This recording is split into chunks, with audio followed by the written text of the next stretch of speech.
Hi Shane and anyone else watching, I'm Dazza and welcome to Race Centre. We've got Shane's 1199 Panigale S on the dyno here. It's been converted into a track bike. In today's video we're going to do something a little bit different. Shane asked if when we were doing this job with our dyno graphs, if we can overlay the air temperature that the dyno's reading in the room, and that's a request we don't get very often. It's actually quite a rare request, so I thought this was a great opportunity to firstly explain why he would ask for that, and secondly provide some information about how the dyno works, how the dyno process itself, dyno tuning process works, for anyone that's interested. So I hope you get something out of this video. Today's video is brought to you by DNA High Performance Filters. They're one of our partners in our race team. We use and highly recommend DNA Performance Filters. So if you are thinking about putting an air filter in your bike, we definitely recommend you use a DNA High Performance Filter. They are absolutely amazing, and even better if you want one to purchase it through us here at Race Centre.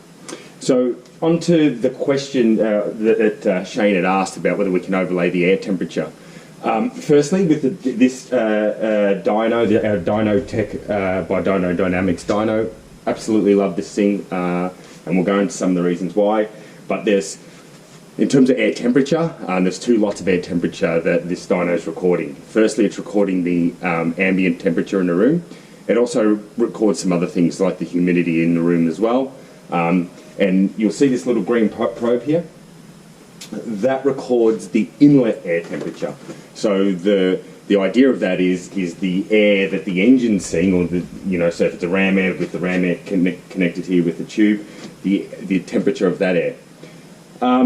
Why that's important is that in the real world, if we have very hot air and if it's humid, the amount of air particles, in a given volume, is less than if it was a really cold day where you have much more dense air particles. So basically, when you've got really cold, dry air, you're getting a lot more air particles into the airbox and then obviously into the motor. And bikes have a lot of sensors for this stuff themselves, and they'll adjust the fuel mixture themselves to compensate for changes in the air temperature and the air particles, essentially. But what that means is that in colder, drier air, you're going to be able to develop more horsepower than if the air's hot. Okay, so that's really important to understand. And from a tuning perspective, like I said, some bikes do it better than others, but bikes will be monitoring that stuff themselves through the various sensors in the bike. They'll monitor the inlet air temperature as well, and they'll make adjustments from the base fueling so that the end result, the air fuel mixture going into the motor, is as close to being where we want it. So while the inlet air temperature is quite important for the bike running, when we're doing a tune, it's not one of the factors that we really worry about too much, other than that we if it's a new model or models we're not familiar with, we'll pay a bit of attention to see how the bike is responding to those changes. So it's important from that perspective. But the other big reason, the reason I think that Shane's asked the question, is that the dyno itself, so as I said, in the real world, as the temperature changes, the air temperature, the bike will actually make more or less horsepower. If it's a really hot, humid day, the bike physically will make less horsepower than it will do on a cold day where the air's dense. Now, we could be doing a couple of dyno runs towards the end of one day where we have some hot weather, and then the next day we continue and the weather's completely changed. It might be a cold day. So the bike's actually going to make different horsepowers, a different amount of horsepower on those days. And that's why the dyno measures all those things. Because what the dyno does, essentially, we've got this wheel here, and it's that there is measuring the actual rear wheel horsepower that the bike's producing. It's not measuring power at the crank, it's measuring power at the wheel. Now, if we didn't take any of the air temperature into consideration, what would happen if we were doing a tune or trying something, whether it be with the ignition map or whatever we're doing, or a bit of fuel mixture changes, if we did a change and the temperature in the room's changing because the room's getting hotter because the bike's running, and the dyno didn't allow for that, what would happen is it will see that we're starting to lose horsepower, because physically we are, due to the ambient conditions. But from a tuning perspective, that doesn't help us. We want to know whether the change we made is actually a better change or not, and will it deliver more horsepower if the ambient conditions were exactly the same every single run. They never will be, because the bike produces a heat. And as I said, you've got conditions where you might be doing a tune for a couple of hours and the temperature outside's changing. This air is getting dragged in from outside. So as the day's getting hotter, the air inside here is getting hotter. What the software that's built into the dyno does, or the dyno uses, it makes compensations the same way that the motorcycle does, but it makes compensations for the horsepower reading based on what we've got the weather station in the room's reading and what this ambient temperature probe is reading. Inlet air temperature probe's reading. So if we do a run, let's just use a loose number for example. Say we get 100 horsepower in a run with particular conditions, and then when we do the next run, it's quite a lot hotter, or the air coming into the bike's hotter. The dyno's going to make adjustments, and actually, so whatever it reads at the wheel, it's going to make an adjustment and raise that horsepower number. It's going to say, well, it actually only produced 98 horsepower, but because of the compensations and the calculations that I've got, I'm going to actually tell you it's 100 horsepower, because it's trying to provide us a consistent result. So it takes a base set of numbers of ambient conditions, and depending on what it's actually reading, it'll make adjustments to the power that it's reading based on where the real world conditions are. So I hope that makes sense. What you need to know is that the dyno is making those allowances. It's one of the reasons I love this dyno. This dyno and the software that the guys at Dyno Dynamics have produced is extremely accurate in how it makes those corrections. We've done a lot of testing here with the same, like we've particularly, we say for example, with our race bikes, we've in the early days, and we do it from time to time, is we actually got one of our race bikes, we look at the weather forecast and go, today's really hot and tomorrow's going to be quite cold, so we'll get the bike on, do a run tonight, and then do a run tomorrow, or a couple of runs. We'll do a few runs and see how accurate the dyno is. And the great thing about this, it's giving us the same results all the time. It's so dependable. It's fantastic. That gives us a lot of trust in the calculations that this software is making for these ambient conditions. One of the other reasons that Shane may have asked for us to provide that on the graph, it's rare. Like most tuners out there should be professional enough, but sometimes, and this is a good example that we're using with this bike, sometimes on a dyno graph, particularly if it's a 100% throttle run, you won't necessarily see huge gains depending on the bike. And this bike certainly did not make huge gains at 100% throttle. In fact, it was negligible. Hardly made any performance gains at 100% throttle. However, it's all the mid-range and the partial throttles and the roll-on where it's really improved. And we'll talk about that a bit more in detail. But what happens sometimes is people out there go, I got my bike dyno tuner, how much extra power did you make? And doing a tune, it's like I said, it's not depending on the bike, you're not necessarily going to make much power on the 100% throttle run, and you've just got a dyno graph, and that dyno graph is just a 2D snapshot of one run. The other thing that comes into consideration is things like the tyre. Like this tyre here, I don't know if you can see it well on the video, but this tyre is given up. Like we've done a fair few runs, we've done a stage 2 performance tune on this one, so the tyre is toast. So now that tyre is not producing the same amount of grip on the roller than it did at the start of the tuning process. So that will be costing it some horsepower. So that's going to, affect it. We take those type of things into consideration when we're tuning. But also the tyre, the heat in it. When you start the tune, the tyre's cold, it's not at its optimum grip level, so it'll spin ever so slightly in the roller. And so if we just do our first run, we warm the bike up and do the first run at 100% throttle, if we then warm up the tyre more and do a few more runs, sure, once we've done our 5th or 6th run, the bike's going to be making more horsepower. And we haven't tuned or done anything. All we've done is get the tyre up to temperature.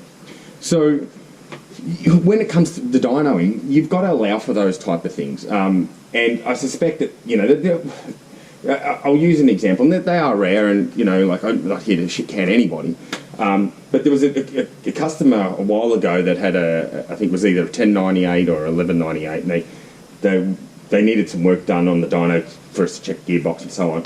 And we're chatting about it, and he goes, oh, I've had it tuned previously, and it made, I can't remember the figure, but it was like, it made this much horsepower. And I'm like, no, not possible. He goes, oh, I've had some work done. I said, that bike's not making that power. There's no chance it would make that much power.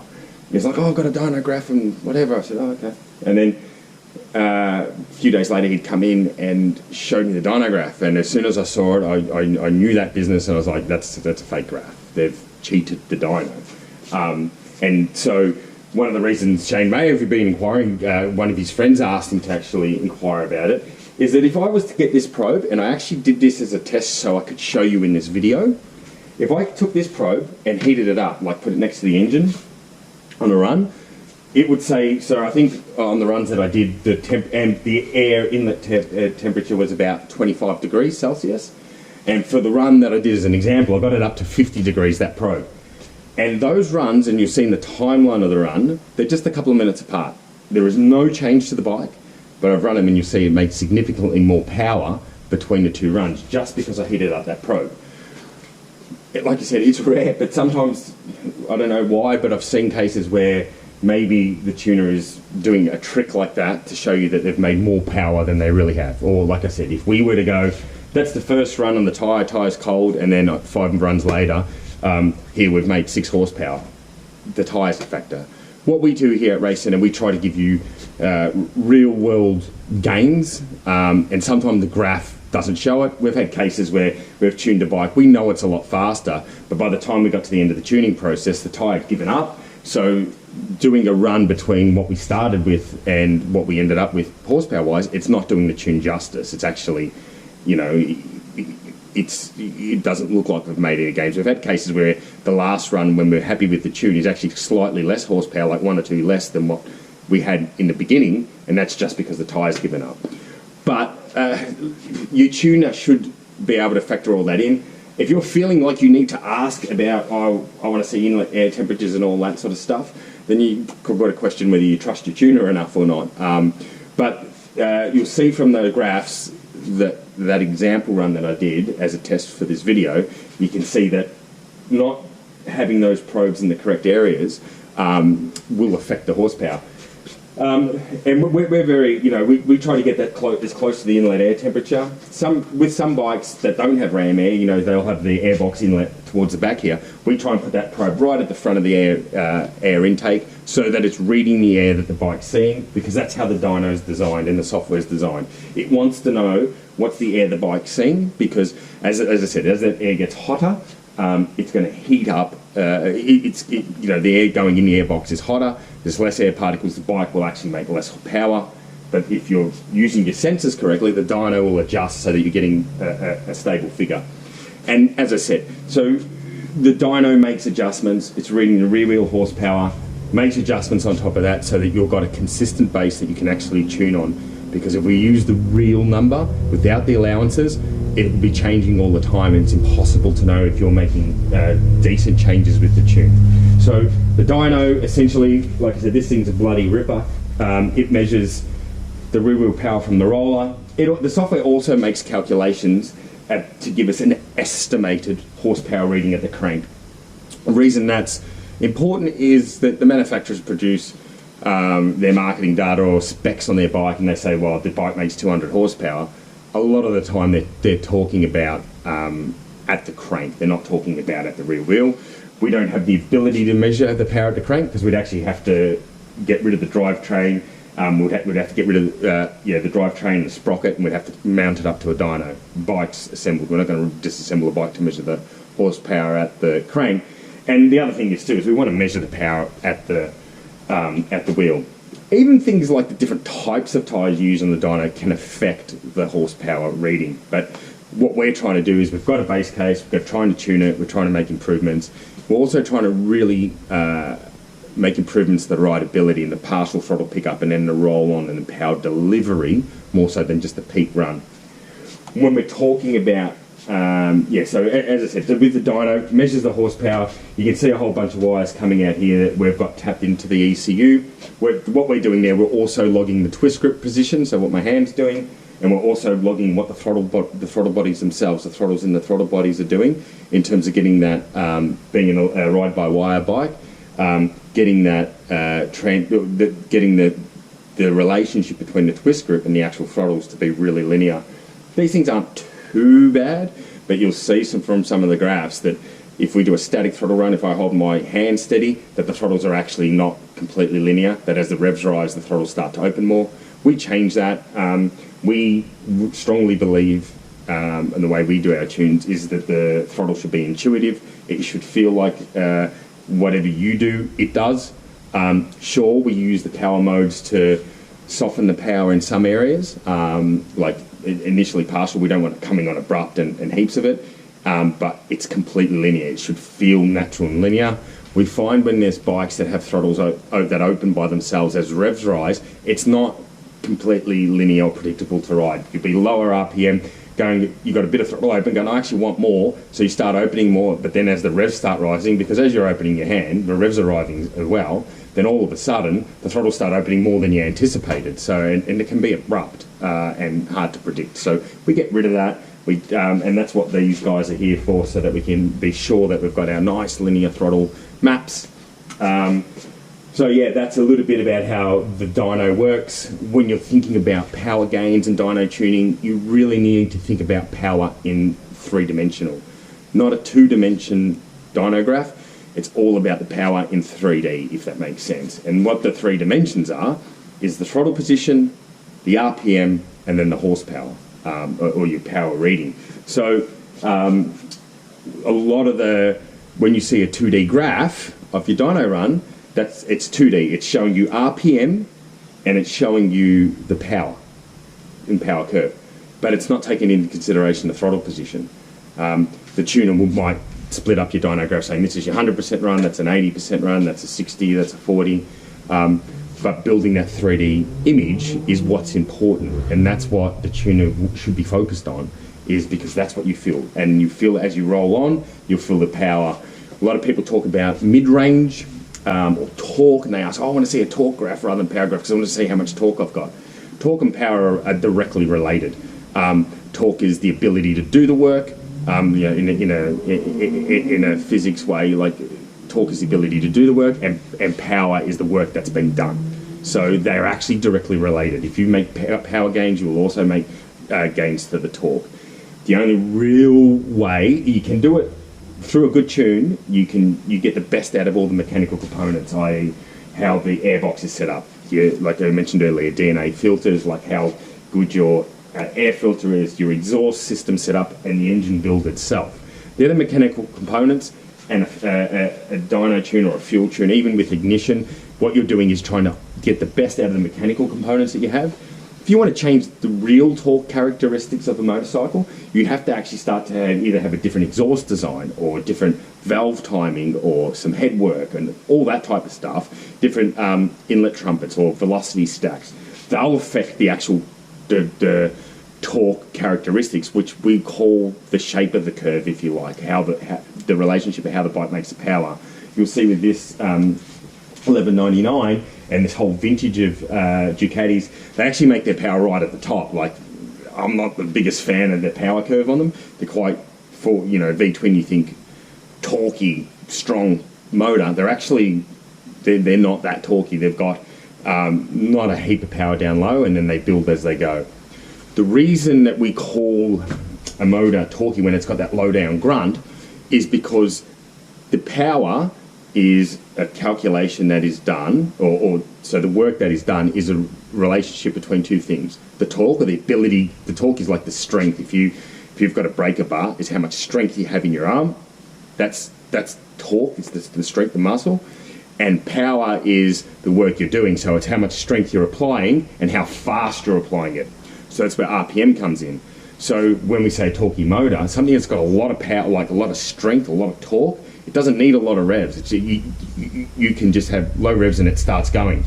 But if you've got a motor that's low on torque, like say a 600cc versus a 1000cc, they've got a lot less torque. That's why they need a lot of RPM, because they haven't got as much power in their bicep, if you like, but they're spinning the bar really fast. So you're still getting the same work done, it's just doing it a different way. I hope that makes a little bit of sense on those things. So when you're dyno tuning, you're not really tuning to go, oh, I want to create more torque, I'm going to do a tune for more torque than power. That's not what the tune is. The tune, you're trying to get the best in every area out of the mechanical components. That's what you're doing. If you want to change the relationship between torque and power, or where the bike makes its power is a better way to say it, rather than torque and power relationship. It's where the bike makes its power and its RPM, whether it's low down, like something like a KTM 1290 Super Duke, it's got a lot of low down grunt. It's a very torquey motor, but they don't rev that high, and they don't just keep pulling. They do for their revs, but they run out of revs. Like, they're a torquey motor. We'll probably do a video separately to talk about how you make torqueer motors over motors that make power at the top end. Separate thing. But that's not really part of the tune. So when we're tuning it, we're not going, oh, okay, I'm going to prioritize torque. I'm trying to get the best out of every area of the power curve for all the mechanical components I have.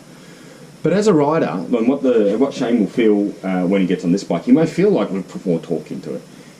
But all we've essentially done is change how is improve the power delivery. And what we as riders feel is what we call as torque. Again, you can't just think about it in RPM and just the motor. You have to put the third dimension, the throttle roll on.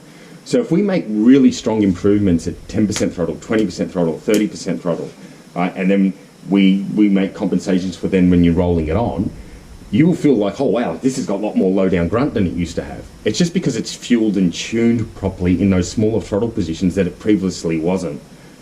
In this particular case, we've also done an individual cylinder tune. We've tuned the front and rear cylinder separately so that they're both optimized.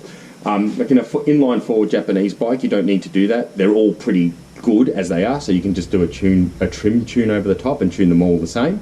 But with these Ducatis, you need to tune each cylinder individually to get the best results, because in some areas they're quite a long way from each other. One will be running lean, the other one's running rich. So we fix all that up. So essentially, the bike will produce more power, more low down torque, if you like. Like technically it will, but it's not because we're prioritizing the characteristics. It's just that we're getting the best out of each particular area. So yeah, you do need to think about power in 3D. Like I said, the dyno makes allowances. It's up to us as tuners to read all that, use the dyno, understand the equipment that you've got, understanding how to tune it. In this particular case, we've used the Woolwich Racing software for this 1199. It's great software. We love using it. As I've mentioned in other videos, the software is a tool, and gives us a whole bunch of options to tune this bike. But if you were to say, hey, I want a Woolwich tune in my bike, and you took it to 2 different shops, you're going to get 2 different outcomes, because it's just the Woolwich is the tool. How the tune ends up is up to the tuner, the dyno they're using, their understanding of it, what they're trying to achieve. And as I said, what we're trying to achieve from a fuel and ignition point of view is just to optimize the bike in all of the rev range and throttle position. So the whole power curve, or the power volume, if we're talking about 3D, we're looking to get the best out of that we can. And then what we do with these bikes, with the ride-by-wire bikes, is the extra step we put on top, which is awesome and I love doing, is we've got our power modes, or throttle maps, if you like. This bike has 3. It has a high power mode, medium power mode, and a low power mode. It's not to be confused, the bike also has modes race, sport, and wet. Those race, sport, and wet, they're folders, okay? And then you can have a whole bunch of settings, like your traction control settings and wheelie control settings and things like that, and also your power setting. So the power setting is your high, medium, or low.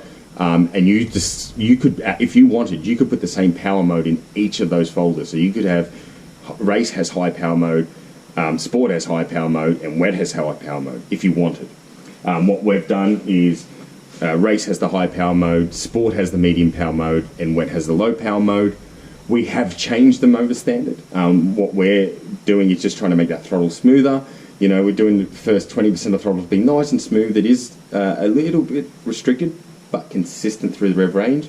And the reason for that is it allows you to be smooth the throttle pickup. Like, especially being a track bike, you should be focused on going into the corner fast and going in the corner deep. And the last thing you want is a touchy throttle that's aggressive or that gives you too much power, especially, you know, like once you become a really fast rider, you should almost be breaking traction from your entry speed. So if the bike then puts on the throttle too much or delivers power too aggressively, you'll break too much traction and you won't have the confidence to go in fast because you'll be scared of the power. So we make it nice and smooth, and then the 3 different modes will roll it on either faster or slower, and we try to deliver modes that are actually real but well usable, and that will ultimately make the bike easier to ride and faster. So that's what we do with the throttle tuning, which is just a really nice feature. We've actually done a lot and so much work on the R&D of our throttle maps. And our throttle maps, we have such a big library, not just for this bike, but we've got a lot of base structures for how we want the bike to behave, and then we can plug all that data. We've got actually a database, and we use a whole bunch of calculations that are back engineers the throttle openings for us so that we get the bike to be nice and smooth and predictable. Shane, with this one, we have dialed in a little bit of electronic slack because these bikes don't really have any throttle slack. And as you know, you're riding and you on the brake and you know going down gears and say if you're blipping the throttle and all that sort of stuff, sometimes you can, you know, just moving your hands around or moving your body around, you might upset the throttle. So we've got a little bit of slack in the initial part. It's nice and soft so that it allows you that freedom. You'll need to get used to it. Won't take long. Take you a session or 2 on track and you'll get used to it, and you should find that it's a lot easier to ride because it has it. So that's really cool. And yeah, like I said, at 100% throttle, this bike hasn't really made any power gains, but it's going to be a completely different bike in terms of power delivery, how the throttle responds, and it'll be responsive, predictable, smooth, and anyone who's ridden these things standard, they can be a bit like lumpy in terms of the power delivery, a little bit unpredictable. All of that will be gone, and yeah, it should be a pretty awesome track bike. But yeah, I know I've waffled on a lot. Hopefully you find some of that information usable. And yeah, it was just it was an interesting question. You know, can I see the air temperature from the dyno? And I suspect potentially the question came from, you know, are we as tuners aware of that, recording it properly, or you know, as I said, I have seen cases where the tuner they won't show you that air temperature, but they might use that probe to heat it up to show you they've made more gains than they actually have. If you suspect your tuner's doing that, rather than question your tuner, you're best to go somewhere else. Because there's other ways you can trick the dyno too. That's just one trick. You can do so many different things. Like I said, even just the not heating up the tyre properly and all that. And you can understand, look, you know, on the other side of the fence, I can understand why some tuners might be motivated to do something like that, just even if they just trick it a little bit, not much, just a little bit. Because if you show a customer a dynograph with next to no, like a simple 2D dynograph with next to no gains, they're thinking, well, what did I pay for? But you know what you paid for when you ride it. I'm not sure if I should touch base with Dyno Dynamics. I'm sure that if we wanted to, we could actually get the dyno to print out more 3D plots, and I think it'd be something great in the future. It's time consuming for us to do it for customers. With the software, we'd have to manually do it. But showing a 3D power graph before and after is really what you want. That tells you how much gains you've made, and a lot of times you'd see no improvement on the 100% throttle, but you'd see the whole bunch of meat in the mid-range and roll-on areas, and you'd say, oh wow, that's really a big improvement. But you'll feel it when you ride your bike. You'll notice the change in the tune, and that's what you're really paying for. So if you ever see a dyno graph that's a little bit disappointing, don't worry about that. Worry about how it rides and how it feels. So this thing's going to be awesome. So yeah, that's a bit of information about that, and thanks for watching, and again thanks to DNA Air Filter, High Performance Air Filters, for helping us with this video, and we'll see you next time.